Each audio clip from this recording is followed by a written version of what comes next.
시청자 여러분 안녕하십니까. 시사토론텐 정병준입니다. 상생 발전을 위해 함께 노력해야 할 광주시와 전라남도가 그동안 서로 좀 엇박자를 내는 것 같아서 시도민들이 불편해하는 분들 많으셨는데요. 오늘 시도지사가 참여하는 광주 전남 상생위원회가 33개 공동 협력과제를 결정했습니다. 이 가운데 가장 중요한 것은 역시 광주 군공항 이전 문제인데요. 이 문제를 해결하기 위해서 광주시와 전라남도 그리고 국토부와 국방부가 참여하는 군공항 실무협의체를 만들기로 했습니다. 사실 그동안 광주 전남이 불편했던 가장 큰 이유가 이 군공항 이전 문제가 아닐까 이런 생각을 해보는데요. 이 문제를 해결하기 위해서 국회에서는 지금 군공항 이전을 위한 특별법을 논의하고 있습니다. 아무래도 이 특별법이 먼저 해결이 돼야 그 다음 일들이 차근차근 해결되지 않을까 그런 생각이 듭니다. 시사토론텐 오늘은 광주시와 전라남도 국회의원 한 분씩 모시고 군공항 이전에 대한 얘기 나눠보겠습니다. 또 기왕에 국회의원들을 모셨으니까 오늘 여야가 합의한 내년도 정부 예산 558조 원 가운데 이 지역 예산은 또 얼마나 들어있는지 함께 얘기 나눠보겠습니다.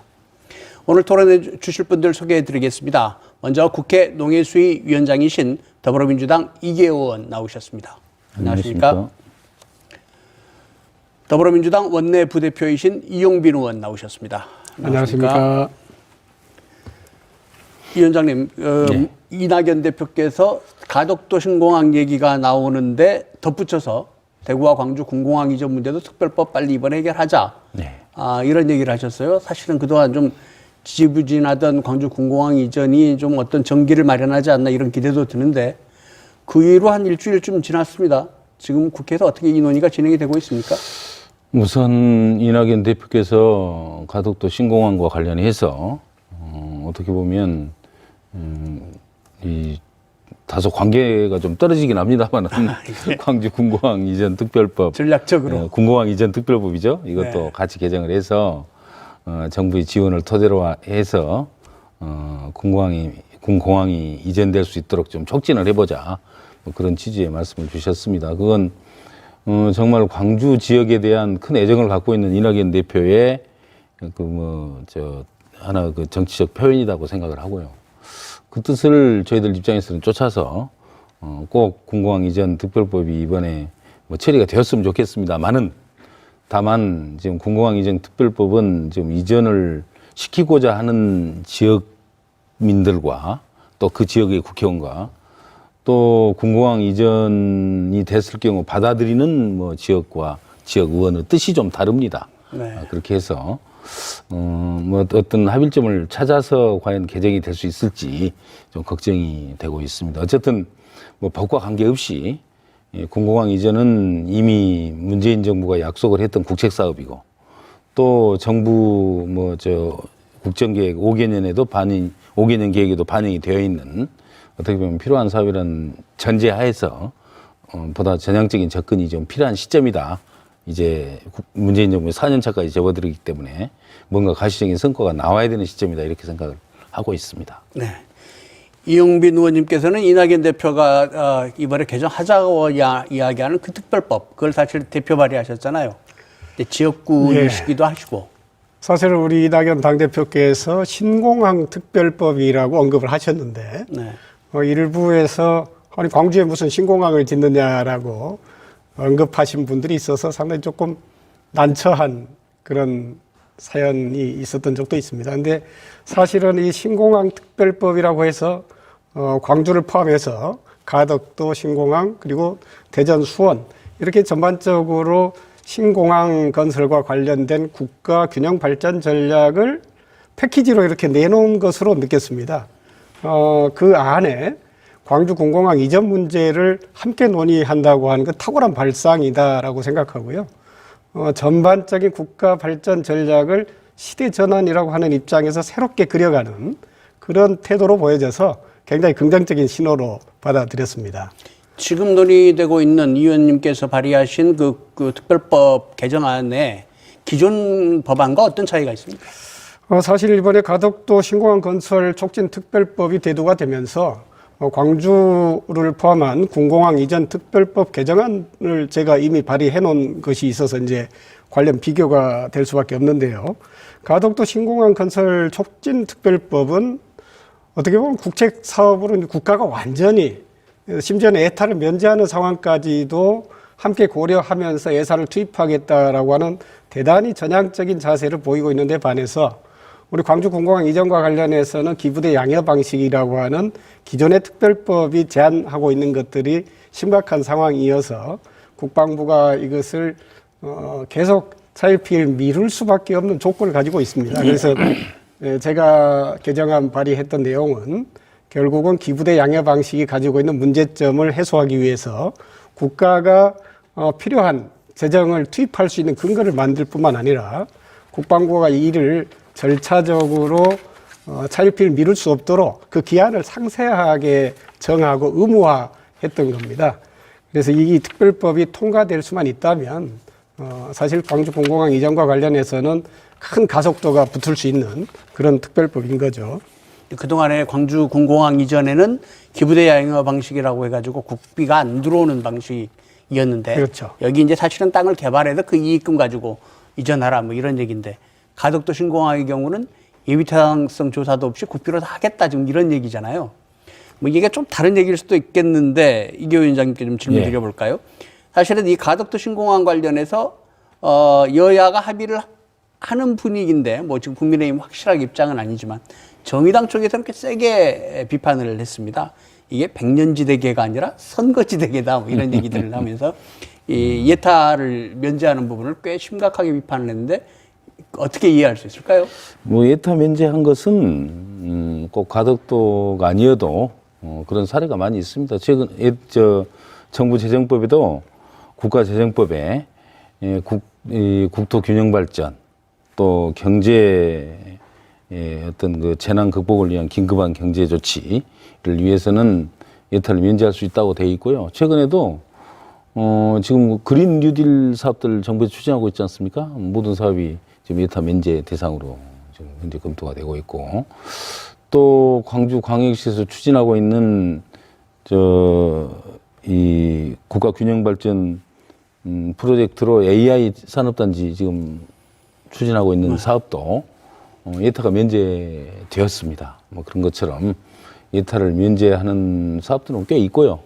가덕도 신공항은 이제 정식 명칭은 이제 국토 동남권 신공항인데, 국토 동남권의 원활한 항공 수요 이 대응과 또 국토 균형 발전을 위해서 뭐 꼭 필요한 사업이라고 보기 때문에 충분히 예타 면제를 통해서 사업을 촉진할 근거는 있다고 생각을 합니다. 네.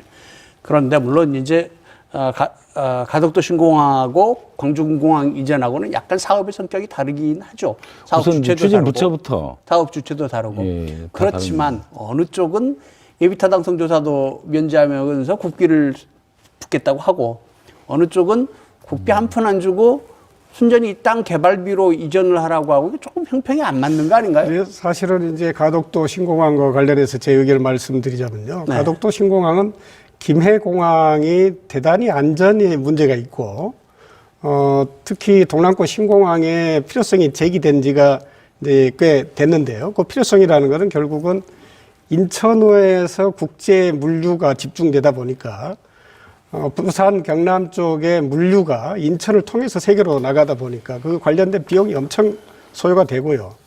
그게 예컨대 그런 물류 비용을 아낄 수 있는 그것을 10년만 아껴도 공항 하나를 새롭게 지을 수 있는 정도의 이익이 생긴단 말이죠. 특히 김해공항 같은 경우는 2006년에 사고가 났었지 않습니까? 그것 때문에 이제 공항을 다른 데 또 옮기자라고 하는 게 문제가 제기됐었는데, 결국은 지금 우리가 이제 아까도 말씀드린 것처럼 새로운 시대 전환에 있어서 대한민국이 선도국가로 가는 데 있어서 인프라들을 살펴볼 때 동남권에 있어서의 공항은 반드시 필요한데, 그 공항을 그러면 김해와 같은 불안전한 안전이 보장되지 않는 곳에 다시 확장할 것인가라는 문제를 제기한 것이고, 그것이 가덕도 신공항이라고 하는 특별법을 부여하고 국가가 예산을 책임지더라도 충분하게 이익이 있다라는 것이 공감이 있는 것이죠. 저는 광주군공항 이전과 관련해서도 똑같은 문제로 바라볼 수 있다. 예컨대 전투기 훈련기가 서창 뜰에 추락한 사고가 있었지 않습니까? 이제는 광주 우리 공항이 광주라고 하는 광역시의 한 중심에 놓여 있게 돼 있고요. 군공항에서 전투기 훈련 도중에 사고가 발생하면은 대량의 인명 피해를 일으킬 수 있습니다. 그러한 어떤 안전상의 문제를 첫째로 고려해야 되고, 지역민들의 소음 피해 문제는 저는 그건 두 번째라고 생각합니다. 이 군공항을 이전함으로써 생길 수 있는 경제적 효과, 그리고 그것이 광주와 전남 도민에게 주는 상생 이익을 어떻게 최대화할 것인가라고 하는 관점에서 다시 바라봐야 가덕도 신공항 특별법 그리고 광주 군공항 이전 특별법이 제대로 위상을 가질 수 있다. 저는 그렇게 생각하는 거죠. 그런데 이용빈 의원님 말씀처럼 하다 보면 안전의 문제가 있어서 이전을 해야 한다 보면 그 안전의 문제의 부담을 전남의 어느 지역에서 져야 한다는 얘기도 가능하지 않은가요? 단지 이제 이곳은 도심 한가운데 있다는 도심 그런 한가운데 말씀드리고요. 예컨대 지역으로 이전을 하게 되면 그 지역은 완충 지역을 포함해서 군공항 이착륙과 관련된 안전사고를 피할 수 있는 그런 정도 인프라를 설계를 해야 될 겁니다. 충분히 완충 지역을 만들 수 있다. 그러시군요. 그런 일들을 하기 위해서 사실은 그냥 지금처럼 기부대 양여 방식, 이쪽에 땅 개발해가지고 이익 가지고 옮기는 방식으로는 안 되고 국비가 지원이 돼야 될 거다. 이런 주장을 하고 계시는 거잖아요. 그렇죠. 예. 이게 이번 국회에 통과가 가능할까요? 현실적으로 어떻게 보십니까? 우선 이제 이용빈 의원님 말씀과 관련해서 네. 또 뭐 저 전남 입장도 제가 말씀을 좀 드리겠습니다. 그러시죠. 우선 이 동남권 신공항은 그 신공항이 건설이 됨으로써 지역 발전을 촉진할 수 있다는 그런 취지에서 예타도 면제하고 뭐 정부가 나서서 뭐 더 적극적인 지원도 하고 이렇게 하자고 얘기를 하고 있고요. 군공항은 다만 공항이 들어오면 도리어 지역 발전에 장애가 된다는 거 아니에요? 주민 생활이 불편하고. 그렇기 때문에 그걸 말하자면 적극적인 자세에서 극복하는 게 쉬운 일이 아닙니다.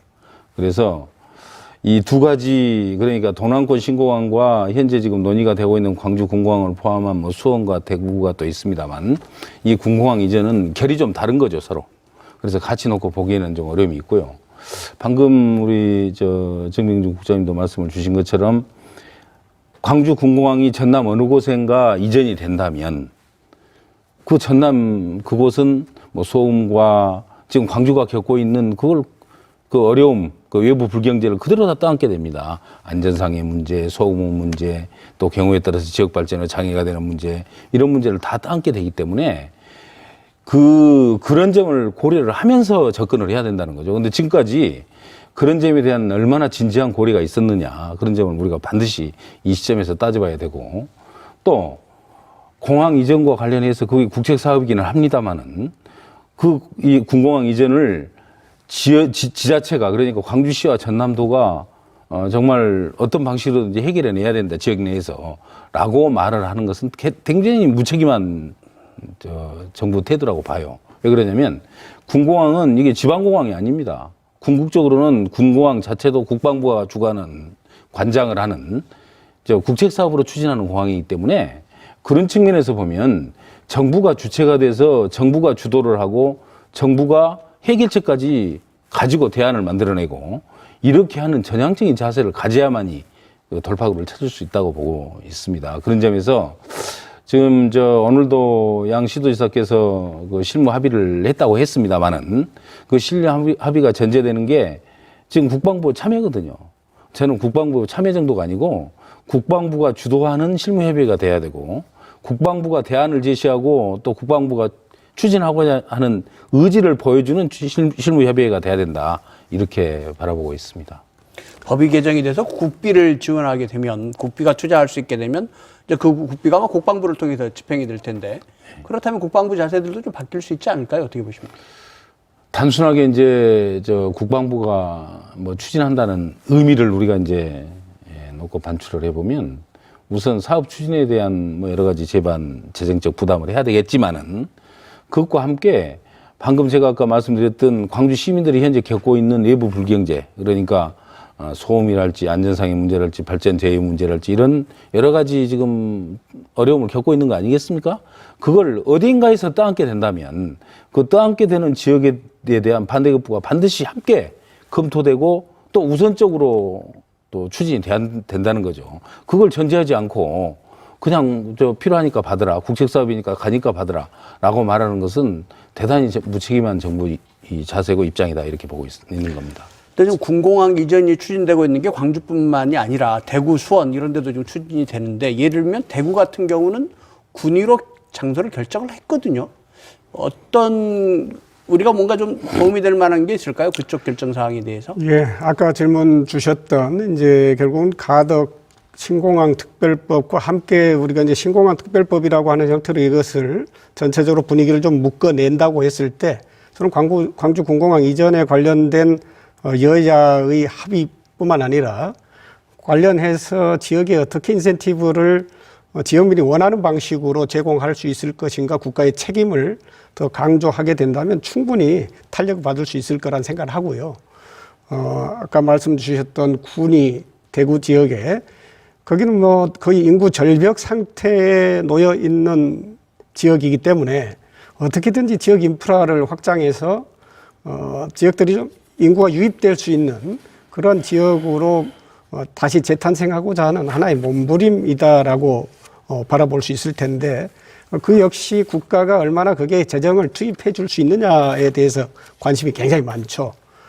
가덕 신공항이 가지고 있는 중요성과 똑같이 대구도 그렇고 광주도 저는 그러한 관점에서 바라봐야 된다. 군공항 이전을 어떤 소음의 문제라든지 단지 어떤 안전의 문제를 떠넘기는 방식이 아니라 지역 전체의 발전 전략의 일환으로 바라보는 것이 이번에 우리 이낙연 당대표께서 제안하신 신공항 특별법이라고 하는 개념에 다 녹아있다고 생각하거든요. 그래서 저는 이것을 두고 바라보는 시도 주민들과 정치인들이 그러한 관점에서 좀 광주 군공항 이전을 새롭게 바라보자라고 하는 것을 제안을 드리고 싶은 거죠. 우선 대구 군공항 이전이 최근에 이제 돌파구를 찾았지 않습니까? 그 굉장히 중요한 시사하는 바가 있는데 대구 군공항과 함께 대구공항을 통합 신공항으로 추진을 하자. 뭐 그런 취지에서 이제 시작을 했고 그러한 점에서 이제 군의와 의성군이 도리어 치열하게 경쟁을 하는. 말하자면 군공항을 유치를 한 게 아니고 이 통합 신공항을 유치를 한 거죠. 그런 측면에서 이제 군공항까지 같이 곁들여서 이제 패키지로 이 돌파구를 찾게 된 겁니다. 그래서 그런 점은 우리도 처음에 시작을 할 때 그러한 점을 좀 고려를 했으면 하는 좀 아쉬움도 지금 있는 거죠. 말하자면 이 처음에 무안공항 입지 결정을 할 때 광주공항이 어차피 무안공항으로 통합과 이전을 전제로 하고 그 당시에도 검토가 됐던 사항들이거든요. 그렇다면 종합적인 사항을 놓고 한꺼에 생각을 해서 유치도 결정을 하고 또 전체적인 규모도 결정을 하고 그렇게 했으면 훨씬 더 좀 원활한 추진이 가능할 수도 있었던 거죠. 그러나 뭐 어쨌든 그 당시에는 이 무안공항을 국제공항으로 별도 공항으로 그냥 뭐 하는 것으로 결정을 막판에 해서 현재 공항 입지가 결정이 됐기 때문에 현재 무안공항의 여건은 군공항을 받아들이기에는 좀 쉽지 않는 여건을 가지고 있다고 제가 그렇게 듣고 있습니다.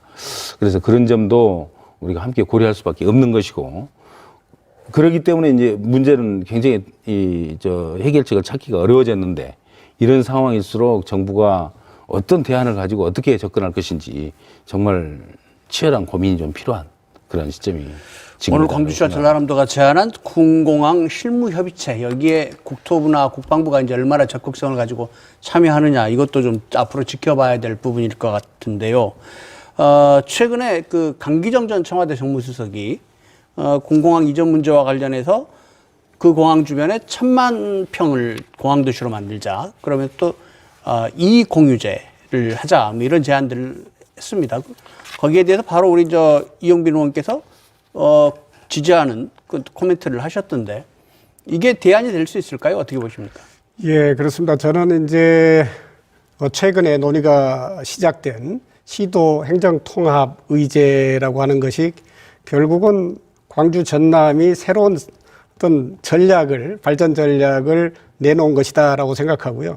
그 발전 전략에는 대단히 중요한 인프라가 필요한데 그 인프라, 그 거점 역할을 공항이 할 수 있다라고 하는 관점으로 접근하는 것이다라고 생각하고요. 가덕도 신공항의 문제나 대구의 통합 신공항의 문제도 저는 똑같이 그렇게 바라볼 수가 있을 테고, 광주 무안, 무안이라고 딱히 지칭해서 죄송합니다만은 강기정 의원께서 이제 그렇게 제안을 하셨는데 저는 뭐 그런 방식으로 지역의 상생을 발전 전략으로 제시한 거라고 보고요. 1,000만 평이 됐든 2,000만 평이 됐든 그 지역의 인프라를 공항이라고 하는 거점을 통해서 새롭게 구상하는 큰 그림을 만들어내고 제안한 것이라고 봐서 앞으로의 광주 전남의 미래 발전 전략으로 굉장히 탁월한 점이 있다라고 이제 판단해서 환영을 했습니다. 무엇보다도 우리 광주 전남이 새로운 발전의 정말 탄력을 받을 수 있는 그러한 것들이 필요한데 저는 그것을 국가가 고민하고 시도민들과의 어떤 상생 합의하에서 만들어낼 수 있지 않을까라고 지지를 하고 있는 거죠. 이 위원장님께서는 네. 이 제안에 대해서 실현 가능성이 있다고 보십니까? 우선 강기정 전 수석께서 제안한 건 상당한 의미를 가지고 있다고는 봅니다. 우선 첫째, 이 무안을 전제로 해서 복합 공항 도시를 만들어 가자. 그래서 이익을 광주와 무안이 함께 공유하는 그러한 방향으로 사업을 추진하자는 것은 상당히 진일보한 그런 구상인 것은 사실이고요. 또 한 가지 소음 문제 해결을 위해서 전체적으로 1,000만 평의 이제 그 공항 복합 도시를 만드는데 그 중에 248만 평은 군공항과 민간공항 부지로 활용을 하고 나머지 752만 평은 이제 완충지대로 소음 피해를 줄여가는 완충지대로 활용을 하자 그런 취지입니다. 그래서 소음 문제를 정말 처음으로 이 소음이라는 게 굉장히 지역 주민들에게 피해를 주는 그런 원인이 된다는 것을 제시를 하고 제기를 하고 또 대안까지 제시했다는 점에서는 대단히 큰 의미가 있다고 생각을 합니다. 근데 이제 제가 알아봤어요. 무안하고 좀 의견도 나눠보고 그랬더니 우선 무안공항 주변에 248만 평의 이제 공항 복합도시를 만들 수 있는 면적이 나올 수 있느냐 없느냐는 차지하고 752만 평이라는 광대한 그런 완충지대를 만들 수 있는 조성할 수 있는 그런 정도의 용지가 필요하잖아요. 네. 근데 과연 그게 가능하겠느냐.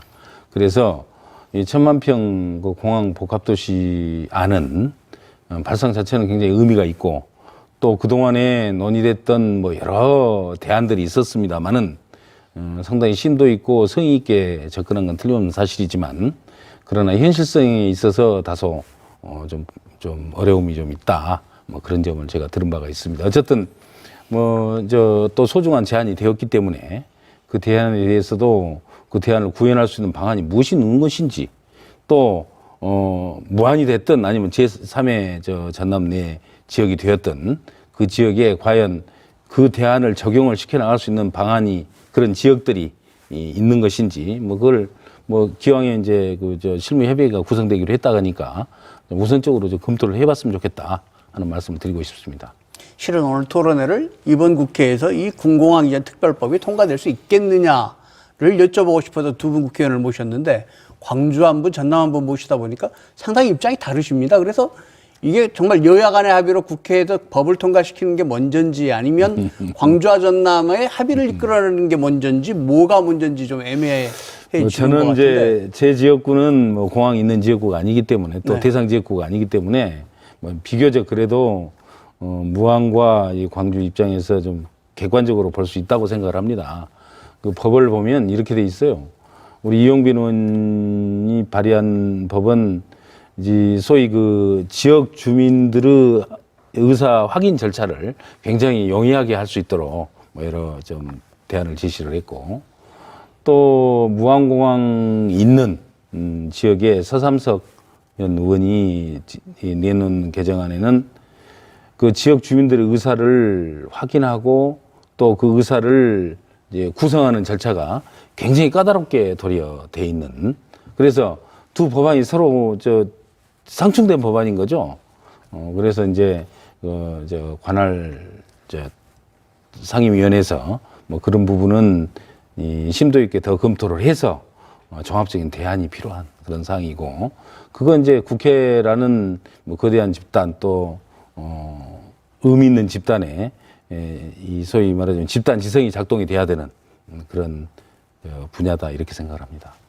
그런데 이 공공항 이전 특별법 개정 문제가 물론 아직 당론은 아니지만 이낙연 대표께서 공개적으로 이렇게 지시를 하신 사안이 됐단 말이죠. 그래서 여기에 대한 책임 정치에 대한 얘기도 좀 나올 수 있을 것 같은데 이번 국회에서 이거 어떻게 될까요? 무슨 뭐 제가 기왕이 말을 꺼냈으니까 예.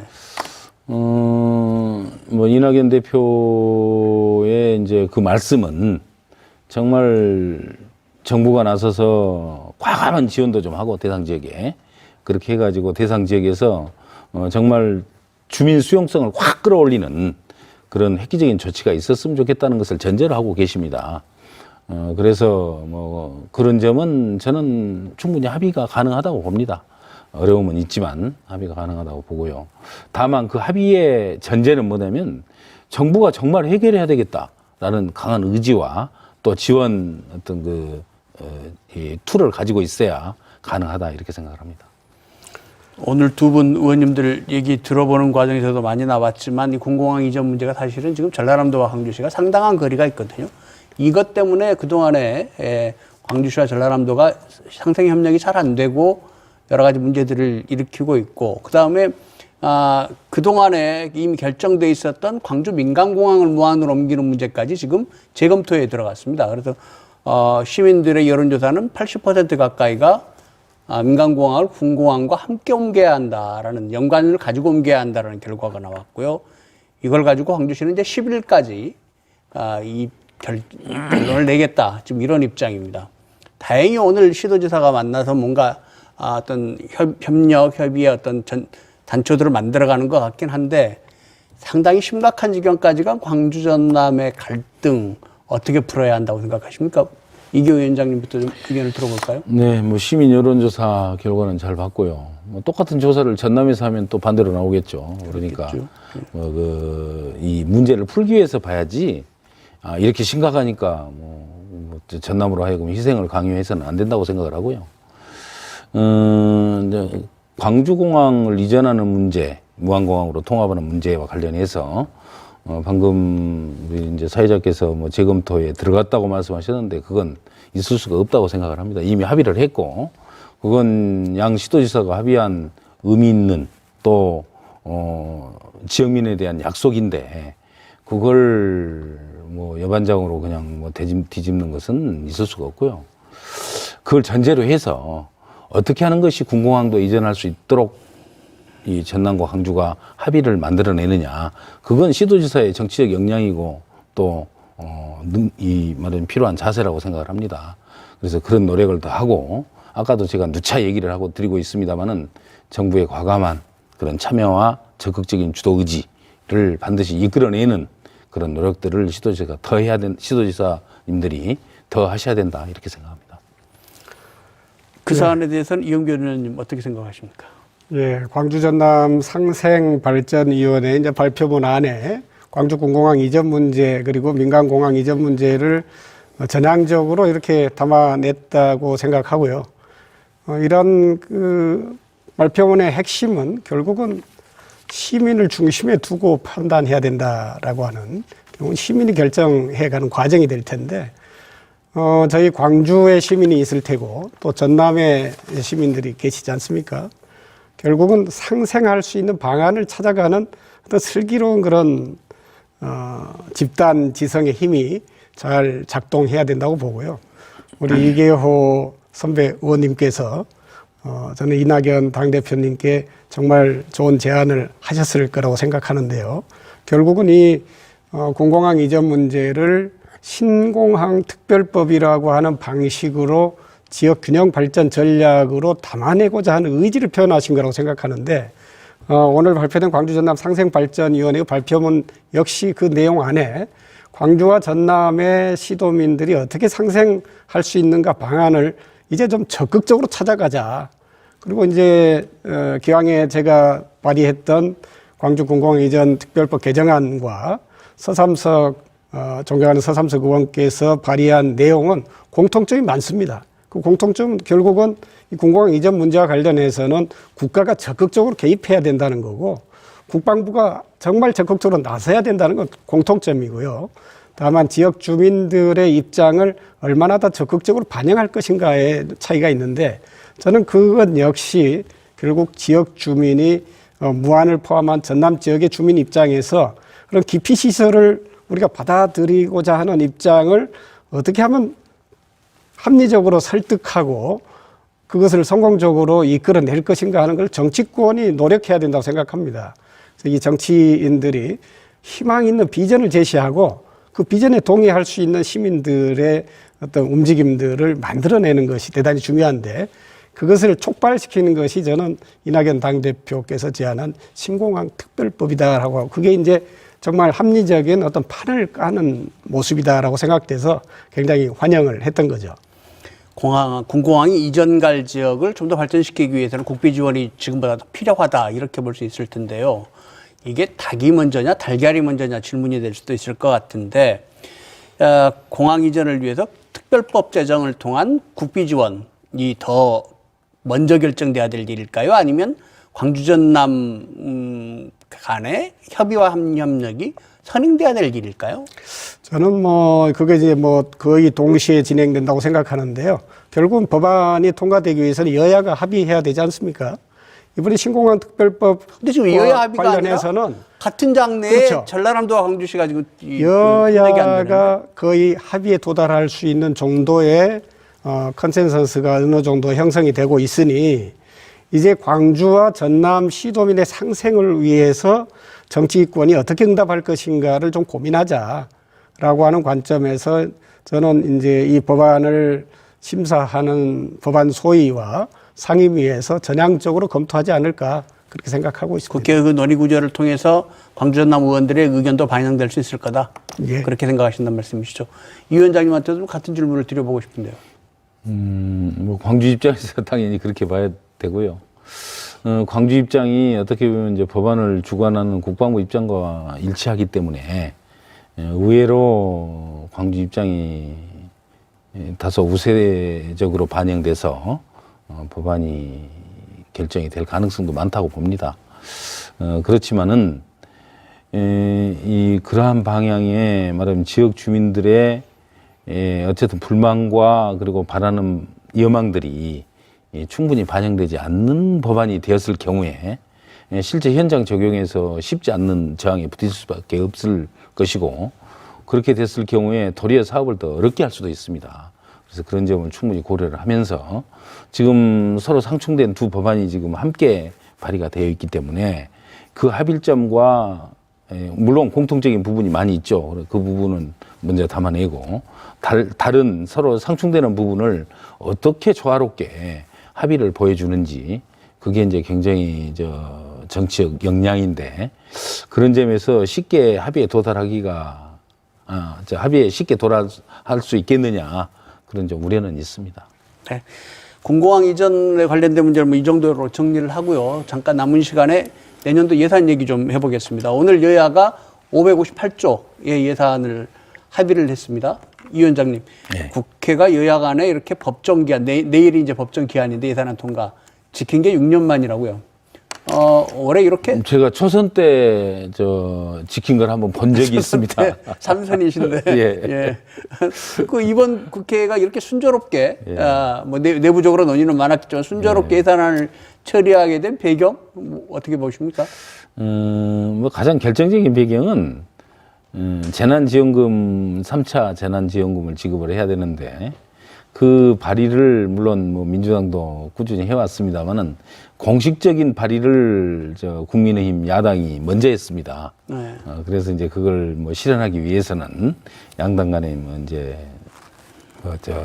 쉽게 이제 접근이 가능한 거죠, 그 부분은. 네. 그래서 3차 재난지원금 지급을 전제로 해서 이 재난지원금 4조입니까? 4조 지급을 하고 전체적으로 1조 정도 예산을 깎고 해서 이제 전체적으로는 지금 555조였는데 558조로 그렇게 최종 합의가 된 것으로 이제 그렇게 알고 있습니다. 그러니까 가장 결정적인 계기는 재난지원금이다.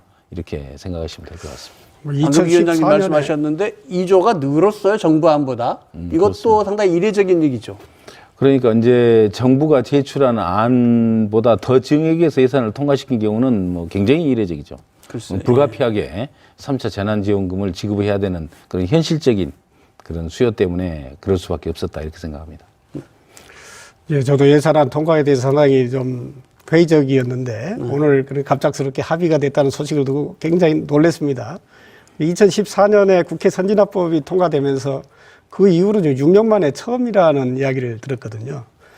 사실은 3차 재난지원금 관련해서는 우리나라가 이제 수출 산업의 어떤 여러 가지 자동차나 반도체 또 바이오 쪽에서 열심히 해준 덕분에 그래도 다른 나라에 비해서 좀 경기 어떤 침체가 그나마 좀 적었다라고 평가되고 있는데 그럼에도 불구하고 내수 산업인 내수가 너무 부진해서 지역에서 실제 민생의 어려움들을 많이 호소하셨거든요.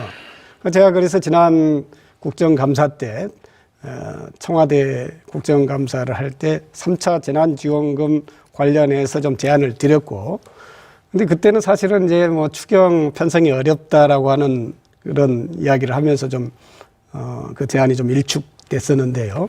결국은 이 3차 재난지원금은 반드시 필요한 것이었다라는 생각이 드는데 야당에서 또 열심히 또 제안을 해 주셔서 그리고 이제 이런 국민적 합의가 되면서 선별적으로나마 3차 긴급 재난지원금 지급을 할 수 있게 된 것이 결국 여야가 합의에 이를 수 있었던 결정적인 내용이 아니었나 싶습니다. 네, 어쨌든 여야가 모양 좋게 오늘 합의를 하고 내일 국회 본회의에서 이제 558조 예산을 통과시킬 텐데 그 가운데 이 지역 예산이 얼마나 반영됐느냐 이것도 굉장히 궁금합니다.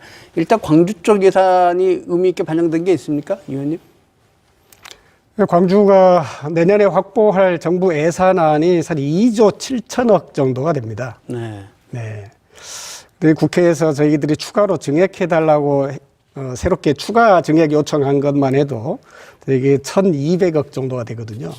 사실 뭐 8명의 의원들이 굉장히 열심히 노력을 하고 있습니다만은 각자가 속해 있는 상임위에서 최선을 다했습니다. 저 같은 경우는 이제 과학기술정보방송통신위원회이기 때문에 특히 AI 집적단지 문제하고 특히 광주형 일자리 문제 또 친환경 공기산업 관련한 예산을 따기 위해서 최선을 다했고요. 충분히 좀 반영이 될 거라고 생각을 합니다. 특히 광주 송정역이 우리의 관문이지 않습니까? 그럼에도 불구하고 대단히 좀 홀대되고 있다고 생각해서 송정역 역사 증축 문제가 대단히 중요하게 제기되어 왔는데 이 송정 역사 증축 사업도 예산 확보를 할 수 있도록 노력을 했고요. 좀 가시적으로 성과를 거두지 않을까 생각됩니다.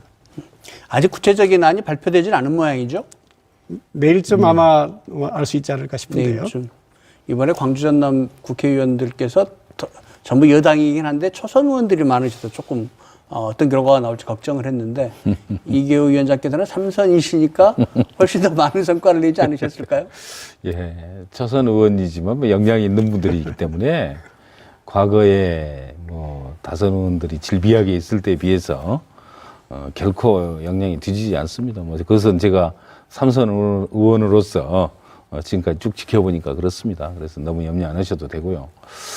지금 현재 아마 증액 예산이 지금 이 시간 여야 간의 정책위 의장과 원내대표 그리고 저 예산 예결위 간사가 참여하는 뭐 6자 회담 정도 소소위에서 지금 치열하게 현재 검토가 될 것으로 봅니다. 방금 이용민 의원께서 말씀하신 광주의 핵심 사업들, 뭐 예를 들자면 제2순환도로입니까? 도시철도 2호선, 네. 또 인공지능 융복합 사업, 뭐 이런 사업들은 제가 파악하기로는 뭐 상당 부분 증액이 다 된 것으로 그렇게 알고 있고요. 우리 전남에도 뭐 경전선 고속전철이나 또 광양 자동화 터미널 구축 뭐 이런 사업들도 상당 부분 반영이 되었다고 들었습니다. 거기에 덧붙여서 뭐 제 지역구 이 장성의 국립심내혈관센터 네. 그동안 10년을 끌어온 사업이 드디어 실시 설계비와 부지 매입비 일부가 정의 계산으로 반영이 되었습니다. 뭐 그걸 보면 우리 이 광주 전남 지역의 핵심 발전 사업들은 상당 부분 잘 반영이 될 것이다 이렇게 생각을 하고 있고요. 뭐 그런 이유가 문재인 정부 들어서 광주 전남의 그 뭐죠 균형 발전에 대한 뭐 각별한 관심을 가지고 있는 것은 우리가 확인하고 있지 않습니까? 그런 측면에서 이제 문재인 정부 막바지에 접어들면서 필요한 사업들은 충분히 확보해 나가고 있다 이런 보고 말씀을 이 자리에서 분명하게 드리겠습니다. 네. 지금 오늘 밤에도 이 순간에도 계속해서 국회가 예산 작업을 하고 있다니까 아마 내일 돼봐야 정확하게 어떤 사업들이 얼마가 반영됐는지 공개가 될 수 있을 것 같네요. 그런데 이제 예산은 뭐 한고비가 넘어가는 것 같습니다만 이번 정기국회에서 통과되기를 바랬던 이 지역의 현안 법안들도 있거든요. 좀 생각보다 좀 그렇게 진척이 잘 안 되고 있지 않나 이런 생각이 좀 드는데 일단 한전공대 특별법 사실은 얼마 전에 이교 위원장께서 그 국민의힘 정은천 의원하고 여기 나오셨을 때 네. 정은천 의원이 뭐 한전공대 특별법 지지하겠다라는 얘기를 하셨는데 근데 제가 지지 않을 거라고 그랬잖아요. 그러셨나요? 근데 어쨌든 이게 생각만큼 진도가 나가는 것 같지는 않습니다. 이거 어떻게 봐야 될까요? 예, 우선 한전공대가 2022년도에 개교하는 것은 네. 한전공대 특별법이 없더라도 가능하다고 생각합니다. 그래서 사업은 차질 없이 추진해 나가야 되는데 그 사업을 차질 없이 추진해 나가는 과정에서 정부 지원이 반드시 함께 병행이 돼야 될 거 아닙니까? 그러려면 특별법이 필요해요. 네. 특별법을 지금까지 뭐 국민의힘에서 상당히 뭐 전향적으로 보겠다고 늘 얘기를 하는 것 같던데 뭐 지금 국회에서 심의하는 과정에서는 또 원활하게 야당 반대로 좀 진행이 되지 않고 있습니다. 걱정을 하고 있습니다만 약속했으니까 지켜야죠. 앞으로 계속적인 뭐 정치적 신뢰를 바탕으로 해서 압박을 해 나가야 되고 또 이 지역 주민들의 그런 간절한 소망들을 야당도 알게 된다면 저는 뭐 심한 반대는 못할 거라고 보고 있습니다. 그래서 어떤 경우든지 2022년 개교는 반드시 해야 된다고 생각을 하면서 또 법적 뒷받침도 해 나가겠다 그런 확고한 약속을 말씀드리겠습니다. 네. 광주시 입장에서는 뭐 중요한 법이 많겠지만 일단 시간적으로 급한 게 아시아 문화전당 관련 특별법 이게 지금 국가기관이 되느냐 안 되느냐 뭐 이런 얘기들이 논의가 되고 있는데 이것도 아직 별로 지금 별 얘기들이 없습니다. 이게 상임위 상정도 안 됐다고 하는 것 같은데 이거 어떻게 진행이 되고 있습니까? 일단 관련해서 저희 8명의 국회의원들이 모여서 기자회견도 하면서 네. 좀 전반적으로 좀 뜻을 하나로 모여서 특히 야당의 국회의원들도 마음을 좀 모을 수 있도록 하고 있습니다만은 여러 가지 어려움들이 있으리라 봅니다. 다만 이 문화전당의 경우에는 결국 5.18이 우리에게 안겨준 하나의 유산이 아니겠습니까?